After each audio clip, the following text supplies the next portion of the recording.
Welcome back नाज़रीन। Bulletin जी बाक़ायदा शुरुआत कंदासीं अहम ख़बर सां। राजनपुर वेझो बस कल्टी थियण सबब 5 ॼणा फौत थी विया, 30 ज़ख़्मी थी पिया। जैकबाबाद वञण सुमरा बिरादरी जी कोच कल्टी थी पई। 5 ॼणनि थॾे ते दम ॾिनो, ज़ख़्मियुनि खे अस्पताल मुंतक़िल कयो वियो आहे। अफ़सोसनाक ख़बर आहे, तंहिं सां शेयर करे रहिया आहियूं। राजनपुर वेझो बस कल्टी थियण जे नतीजे में 5 ॼणा फौत थी विया, 30 खां वधीक ज़ख़्मी थी पिया।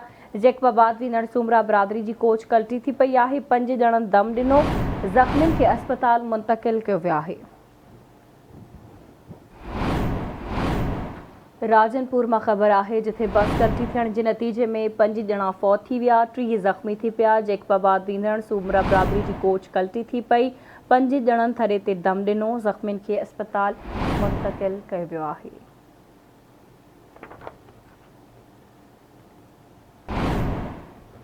अफ़सोसनाक ख़बर आहे, राजनपुर मां जिथे बस कल्टी थियण जे नतीजे में 5 ॼणा हयाती विञाए वेठा, 30 खां वधीक ज़ख़्मी थी पिया। जैकबाबाद वञण सुमरा बिरादरी जी कोच कल्टी थी पई। 5 ॼणनि थॾे ते दम ॾिनो, ज़ख़्मी अस्पताल मुंतक़िल कया विया आहिनि।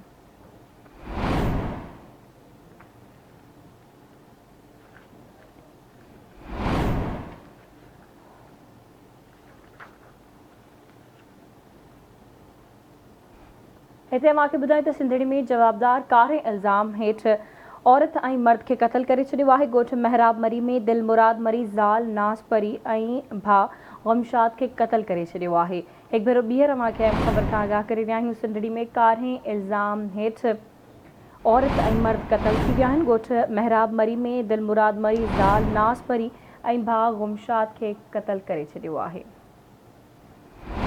सिंधड़ी मां ख़बर आहे, जिथे कारे इल्ज़ाम हेठि हिकु औरत क़तल थी वई आहे, हिकु मर्द क़तल थी वियो आहे। ॻोठ महराब मरी में दिलमुराद मरी ज़ाल नाज़ परी ऐं भाउ ग़मशाद खे क़तल करे छॾियो। मक़तूलनि जा लाश वाक़े वारे हंधि पियल आहिनि, जॾहिं त इस्लामाबाद पुलिस वाक़े वारे हंधि रवानी थी वई आहे।